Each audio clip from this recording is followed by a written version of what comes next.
Hey guys, Kyle the Death Knight of Anime here, bringing you my review for My Hero Academia Chapter 147. I'm sorry if things look like they changed a bit or that the angle of this video is a little different, guys. It's just right now my main computer is kind of on the fritz and I don't have access to it, so I'm kind of recording this video with on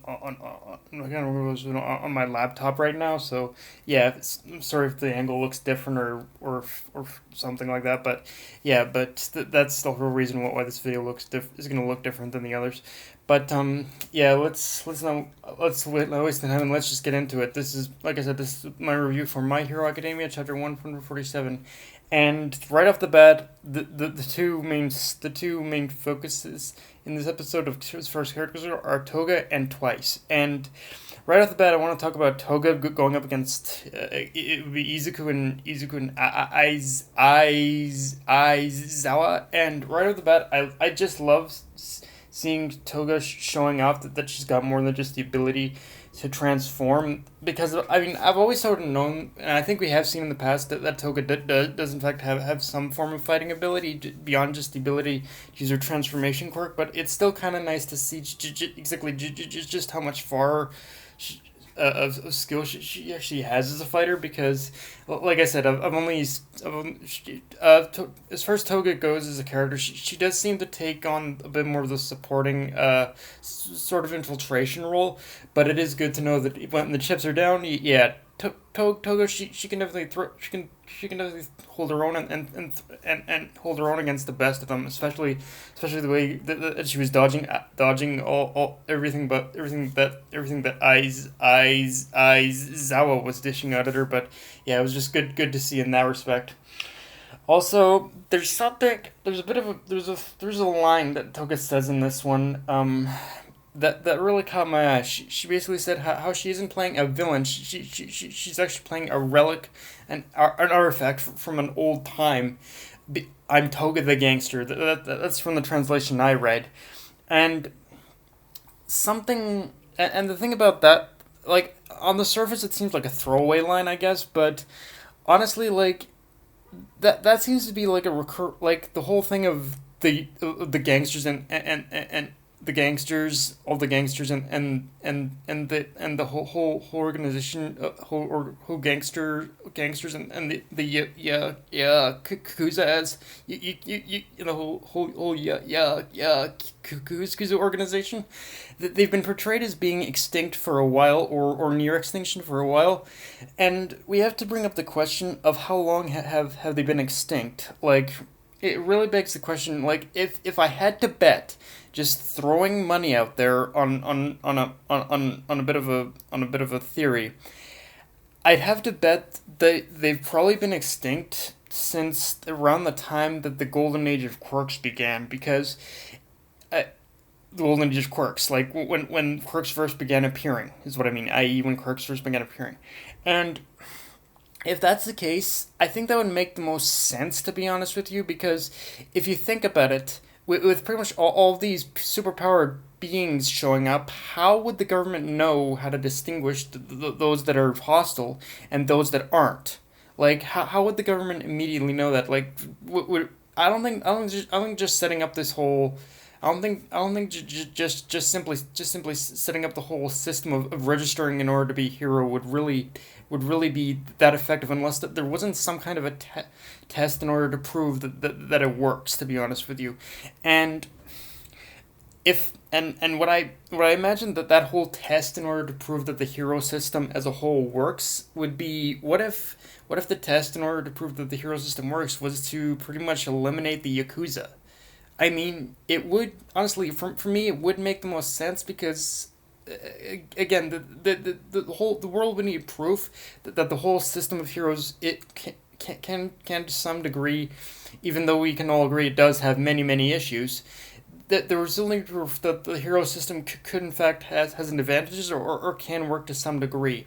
And otherwise the whole thing about people with quirks appearing it would be a world like X-Men, where everyone with quirks would be hunted and feared, but by all those by all those that don't have powers. So yeah, it would they would definitely need a bit of a they would definitely need a bit of a proof that the whole that there are that these people are willing to side with the government. So what better way to do it than to come up with with an operation and a test in order to have a certain sect of certain raiding party of heroes eliminate the yakuza. Like, I don't know, it's just my whole theory, guys, but honestly I think it is a really good one, to be honest with you, because that's really the only thing I can think of as to how the yakuza ended up in the whole situation that they did, honestly.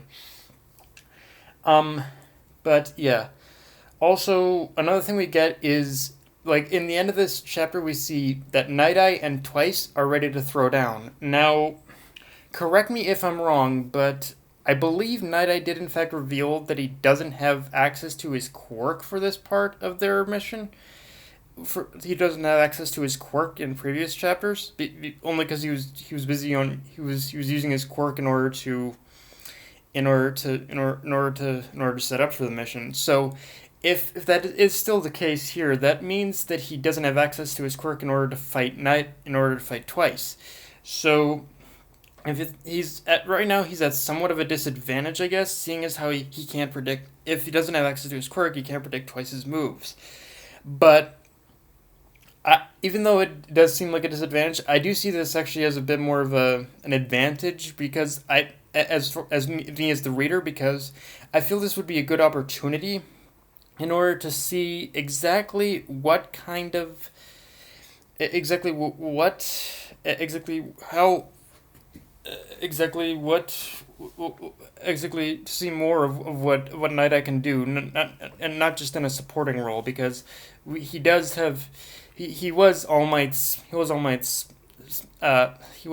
sidekick to All Might, and even though it was as a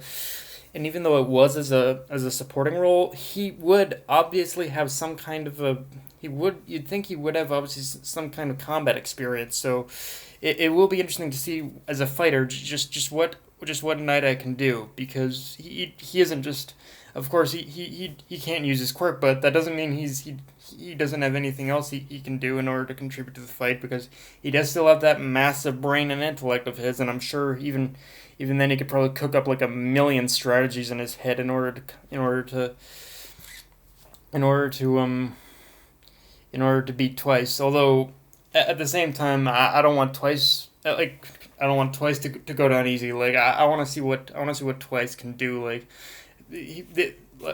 what Twice can do. Like, I imagine his ability to make duplicates of himself is still going to be a bit of a challenge, even for anyone to really do, for anyone to really fight against, to be honest with you.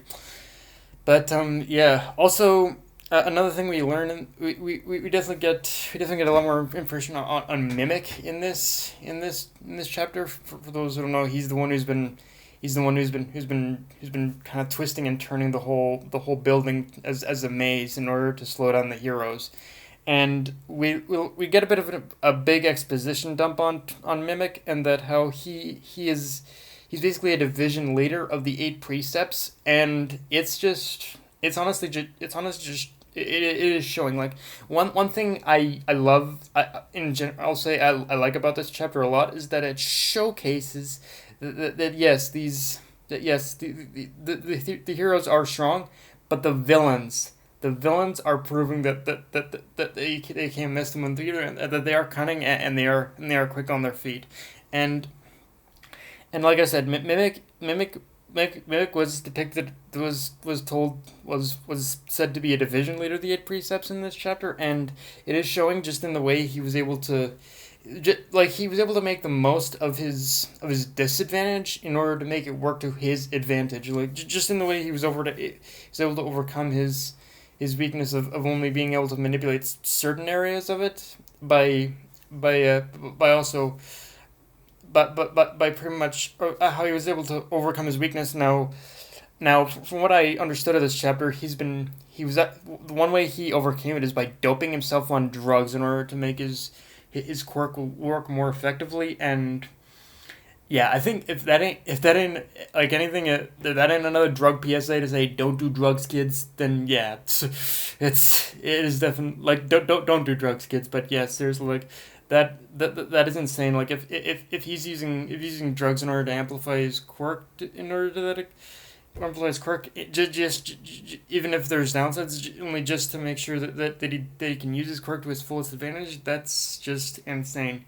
But even without the drugs, he was still able to he's still able to use it. He's still able to use it and come up with strategies and he come up with strategies about how he can use his quirk in order to slow everyone down. And just in the way he was able to use his quirk in order to separate everyone in this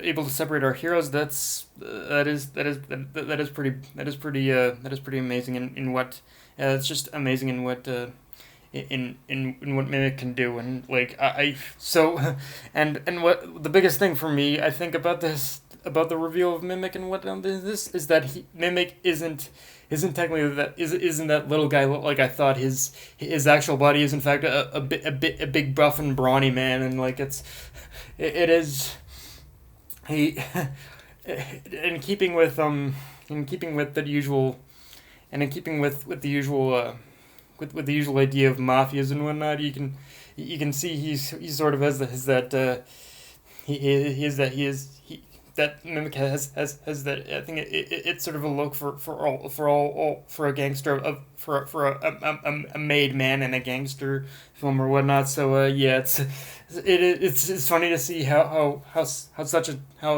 he wasn't such a tiny little guy after all. He's just a big brawny man. And yeah, that actually in itself was already pretty funny. But yeah, guys, that's pretty much my review. Again, a great episode. Just kind of just doing a lot of showcase for honestly the villains, and just showing how just why these villains are so great, honestly. And a lot of setup for fights too. And I can't and the Toga and Twice fights are looking amazing so far. We'll definitely have to. I'll be definitely keeping my eye on those ones for sure. But yeah, guys, that's pretty much my review. If you enjoyed the video, like, comment, subscribe, or follow me on Twitter and Facebook. And again, I'm sorry about this whole switch up, guys. I couldn't. I'm sorry about this whole switch up, guys. My like I said, my main computer's not working, so I had to use my laptop to record this. But yeah, anyway, guys, that's my review, and I'll see you later. Dead Night of May, signing off. Bye.